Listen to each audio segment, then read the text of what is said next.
Hello दोस्तों, नमस्कार। Technical KP में आपका स्वागत है। तो जैसा कि थंबनेल से ही आपको पता चल गया होगा आज का हमारा टॉपिक कौन सा है। आज का हमारा टॉपिक है आईटीआर 4 कैसे भरा जाता है। तो आईटीआर 4 को हम स्टेप बाय स्टेप बताएंगे। सबसे पहले आपको अपना कोई भी ब्राउजर ओपन करना है, उस पर सर्च करना है इनकम टैक्स। जैसे ही आप इनकम टैक्स सर्च करते हैं या इनकम टैक्स लॉगिन सर्च करते हैं तो आपके सामने जो पहली वेबसाइट आती है वो इनकम टैक्स की वेबसाइट होती है। यहां से सिंपली हमने जो हमारा जो अकाउंट बनाया है, रजिस्टर किया है इनकम टैक्स में लॉगिन के लिए, यहां से आपको लॉगिन आईडी और पासवर्ड लगाना है। यहां से आपको लॉगिन आईडी लगानी है। लॉगिन आईडी आपका पैन कार्ड ही होगा, तो पैन कार्ड के नंबर लगा के यहाँ पे आपको आगे कंटिन्यू करना है। लॉगिन आईडी और पासवर्ड लगाने के बाद में आप जो आपका इनकम टैक्स का जो प्रोफाइल होती है, पेज होता है, उसके अंदर एंटर हो जाते हो। उसमें एंटर हो जाने के बाद में आपके सामने ये जो ऑप्शन फर्स्ट आ रहा है इनकम टैक्स रिटर्न, यहां से आपको जो आपका असेसमेंट ईयर है 2024-25 वो चूज करना है। नीचे आके आपको ऑनलाइन पे क्लिक करना और यहां से स्क्रॉल डाउन नीचे आके आपको कंटिन्यू बटन पे प्रेस करना है। अब उसके बाद में स्टार्ट न्यू फाइलिंग है, वहां पे आपको क्लिक करना है। उसके बाद में ये आपका इंडिविजुअल है, ऑटोमेटिक सेलेक्ट होके आ जाएगा। ठीक है, यहाँ पे आपको कंटिन्यू करना है। कंटिन्यू हो जाने के बाद में आपका जो आईटीआर है कौन सा आप भर रहे हो आपको यहाँ से चूज करना है। आईटीआर 4 हम भर रहे हैं, तो आईटीआर 4 में आपको नीचे प्रोसेस विद आईटीआर 4 पे क्लिक करना है।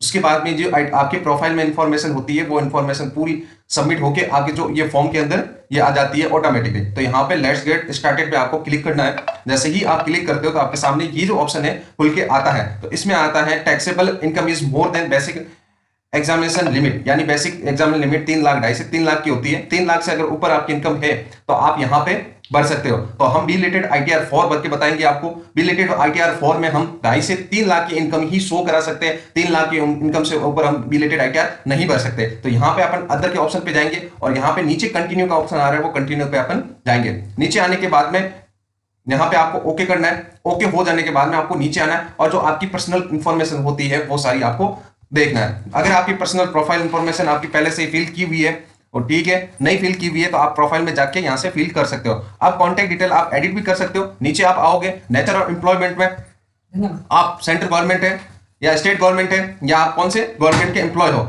यदि आप कोई व्यवसाय हो या दुकानदार हो या कोई अदर आपका प्रोफेशनल है तो आप अदर पे जाके क्लिक कर सकते हो।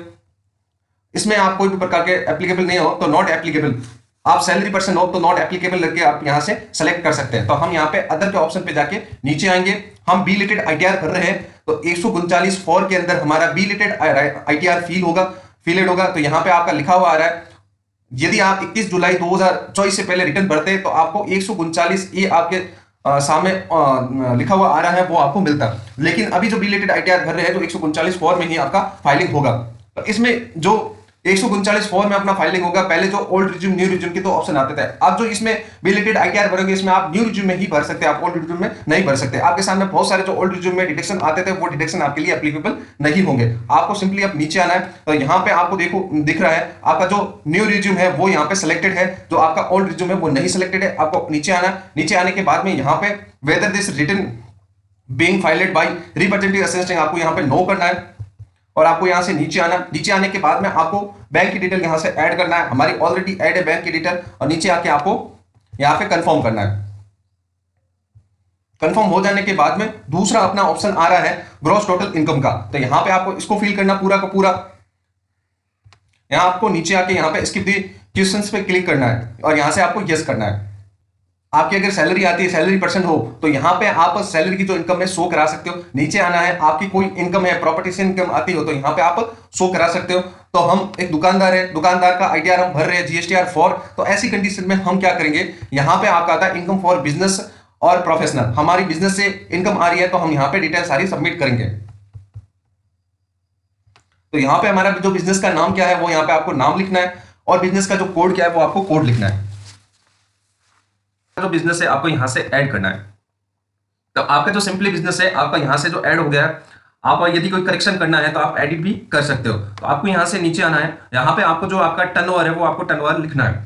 तो आपका टर्नओवर कैसे है, बैंक से आपका जो व्यापार पूरा बैंक से होता है या आपके केस में भी आपकी सेलिंग होती है तो दोनों में आपके बैंक और लेन देन बैंक और केस से दोनों से हो रहा है। तो आपका जो सी ऑप्शन आ रहा है एनी मोड अदर देन ए और ए एंड बी, तो यहाँ पे आप अपना जो टर्नओवर है वो लिख सकते हैं। तो यहाँ पे अपने टर्नओवर लिखने के बाद में अपन को मिनिमम जो 8% होता है टर्नओवर का, यहाँ पे अपन की प्रॉपर्टी है प्रॉफिट शो कराना होता है। 8% से ज्यादा भी करा सकते हैं प्रॉफिट, लेकिन मिनिमम क्राइटेरिया 8% का होता है। तो यहां पे अपन शो करा देंगे।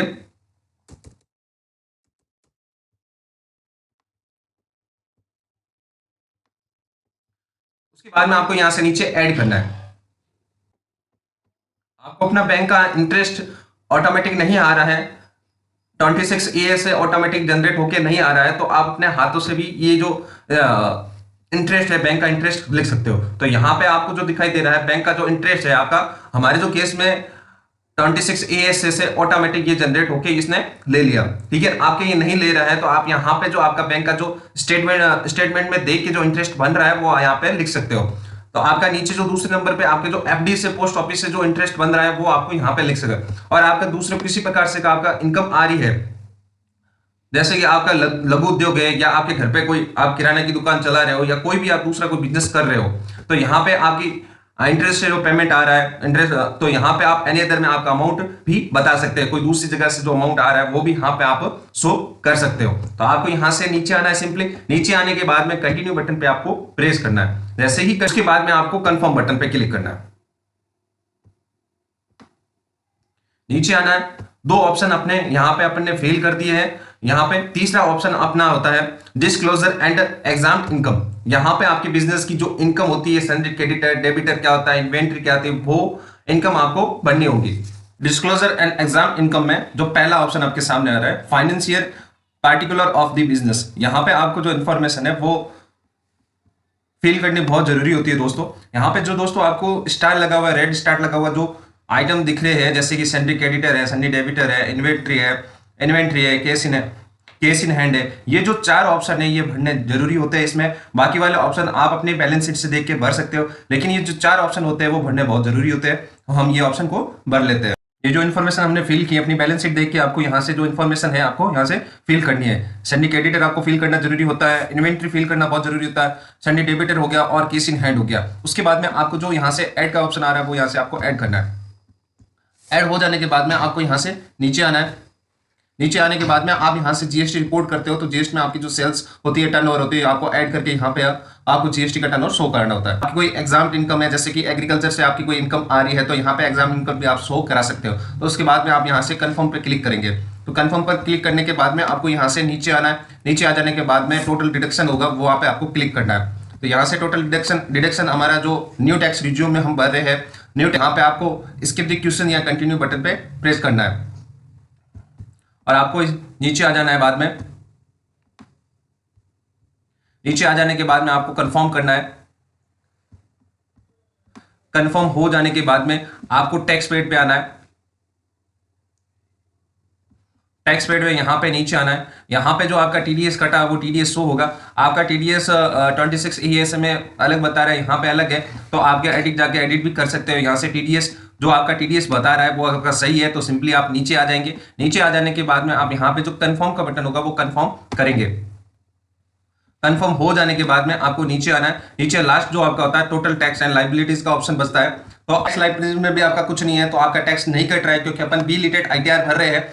यदि आपका टैक्स कटता तो यहाँ पे टैक्स की जो फीस होती है आपको बता देता, शो हो जाती। तो हम बी लिटेड आईटीआर भर रहे हैं जो हमारा एकदम फ्री है। तो यहाँ पे आप नीचे कंफर्म पे बटन पे क्लिक करेंगे।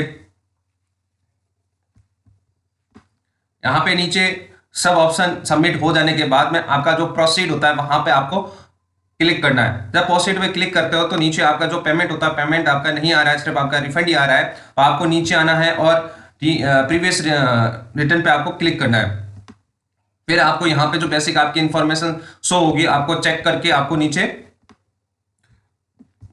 प्रोसीड टू प्रीव्यू पे क्लिक करना है। अब सारी आपकी जो इन्फॉर्मेशन आपने भरी थी, जो आपके सामने आ रही है फॉर्म के जरिए, आईटीआर 4 की सारी जो इन्फॉर्मेशन आपके आ रही है, तो आपको प्रोसीड टू वैलिडेशन पे क्लिक करना है। जो आपका जो ये वैलिडेशन है सक्सेसफुली हो गया है। किसी किसी केस में जो आपका वैलिडेशन यहाँ पे एरर बताता है, तो वो एड्रेस में जो आपके जो एड्रेस में फिल किया है, जो कुछ इन्फॉर्मेशन आपकी बाकी रहेगी तो वो एरर होगा। तो इस एरर पे आप जैसे ही जाते हो तो वो एरर जो जहां पे प्रॉब्लम होती है वहां पे आपको लेके जाता है। तो हमारे केस में जो कोई भी प्रॉब्लम नहीं है, तो वैलिडेशन सक्सेसफुल का ऑप्शन आ रहा है। प्रोसीड टू वैलिडेशन पे आपको क्लिक करना है। क्लिक करने के बाद में आपको नीचे आना है। नीचे आने आपको ई वेरीफाई नाउ पे क्लिक करना है। और नीचे आके आपको कंटिन्यू बटन पे क्लिक करना है। अब उसके बाद में आपका जो सबसे बेस्ट ऑप्शन होता है आधार ओटीपी। ओटीपी जो आपके आधार नंबर है उस पर ओटीपी आएगी, वो सबसे बेस्ट ऑप्शन होता है।